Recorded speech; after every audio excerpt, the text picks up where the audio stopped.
Hello, traders. FX Pip Collector here. Today is Tuesday, June 10th, and this is my PM recap for the Euro-US dollar.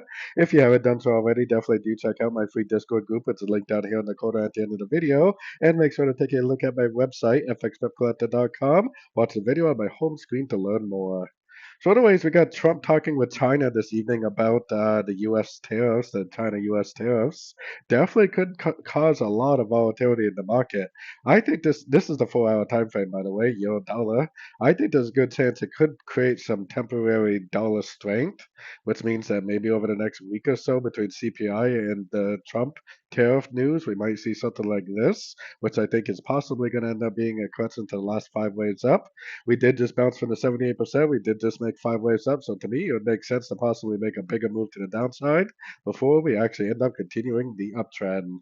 Now, with the Trump tariff talks, I mean, anything could happen, and it definitely could be a lot of volatility. So definitely trade with caution.